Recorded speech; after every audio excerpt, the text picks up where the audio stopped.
Nesse vídeo, vamos conversar sobre diverticulite, uma inflamação que acontece no intestino grosso de quem tem divertículos. Não entendeu? Calma que eu vou explicar.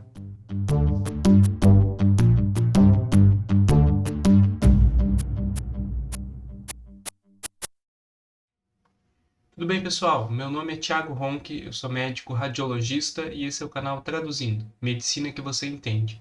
Aqui, a gente traz as palavras difíceis da medicina para termos do dia a dia que eu tenho certeza que você vai entender. Se você gosta do nosso conteúdo, inscreva-se aqui no canal, curta e compartilhe esse vídeo. O intestino é um tubo único, cheio de curvas, que tem como objetivo absorver os nutrientes da nossa alimentação, das coisas que a gente come, e eliminar o que sobra, os restos, através das fezes. O intestino grosso é a parte final desse tubo. Ele absorve o último resto de nutrientes que tem para ser absorvido, absorve bastante água e ao final do trânsito do intestino grosso, a gente já tem as fezes formadas, apenas esperando o chamado da natureza para serem eliminadas.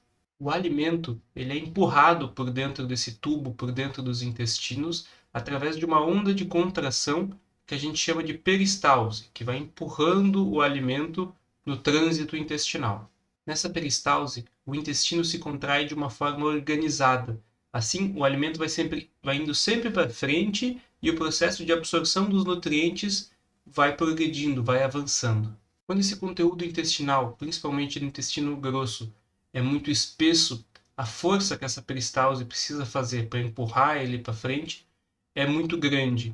E isso faz com que a pressão dentro do intestino aumente muito. Quando a pressão da peristalse, a pressão dentro do intestino está sempre aumentada, chega uma hora que a parede desse intestino começa a não aguentar, a ceder, esgaçar e começam a surgir, a aparecer pequenas bolsinhas na parede desse intestino. Essas bolsinhas são o que a gente chama de divertículos. Esses divertículos eles são bem mais comuns na parte final do intestino grosso, porque é onde todos os nutrientes e a maioria da água já foi absorvida e as fezes estão mais espessas, e é onde a peristalse tem que fazer mais força e a pressão é mais alta. Os principais fatores que levam à formação de divertículos estão relacionados a uma pressão exagerada dentro do intestino, ou seja, pacientes que têm dieta pobre em fibras, que comem poucas fibras, isso faz com que as fezes fiquem muito espessas e a peristalse tem que fazer muita força, e pacientes muito constipados, que precisam fazer muita força na hora de evacuar. Outro ponto que pesa na formação dos divertículos é a resistência, a firmeza da parede do intestino. Geralmente, com a idade e com o passar dos anos, a parede do intestino vai ficando menos resistente, menos forte e mais suscetível, fica mais propensa à formação de divertículos. Mas e aí? Surgiram os divertículos, surgiram essas bolsinhas na parede do intestino. Qual o problema disso? A grande maioria das pessoas vai conviver com os divertículos e não vai ter nenhum sintoma, não vai ter nenhum problema como consequência desses divertículos.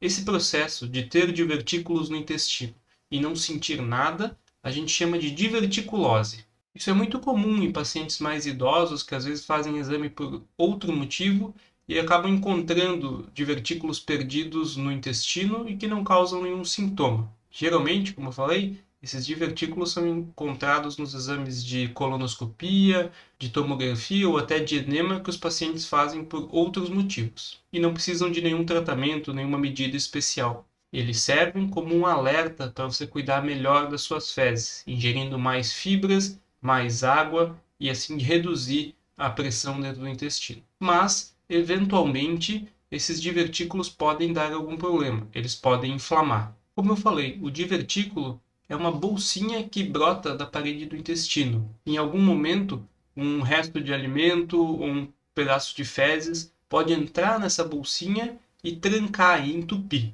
Isso vai gerar uma inflamação. Quando ocorre esse entupimento, as bactérias que existem naturalmente dentro do intestino grosso e se movimentam livremente por dentro dele, ficam presas, ficam retidas dentro do divertículo entupido e começam uma rebelião, um processo de infecção, de inflamação ali dentro. Isso é o que a gente chama de diverticulite aguda. É um processo parecido com o que acontece na apendicite aguda, que eu falo sobre nesse link, nesse vídeo aqui. Essa inflamação vai aumentando, vai ficando mais grave, conforme a rebelião, a inflamação das bactérias vai ficando mais intensa e ganha força. No começo, é um processo localizado, restrito ao divertículo inflamado.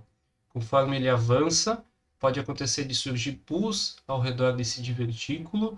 E em casos mais graves, mais avançados, esse divertículo pode se romper, pode estourar e liberar pus e fezes por toda a cavidade abdominal, por toda a barriga, um quadro bem grave. O principal sintoma da diverticulite é a dor.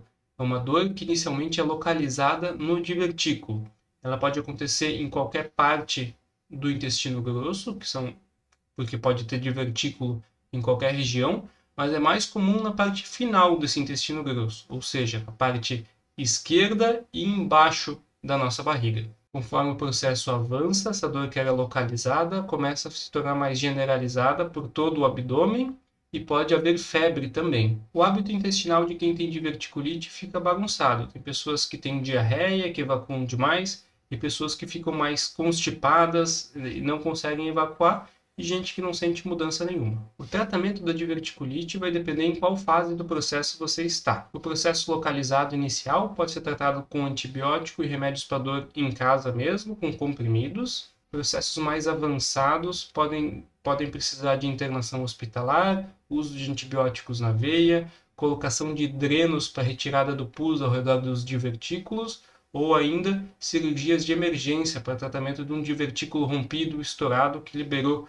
toda pus e fezes pelo abdômen. Os especialistas no manejo da diverticulite são os cirurgiões gerais e os coloproctologistas, mas a maioria dos casos simples, são tratados, são manejados pelo médico generalista no pronto atendimento mesmo. Outra dúvida comum é sobre diverticulite e câncer de intestino. Os divertículos, a diverticulite, não aumentam a chance de câncer de intestino.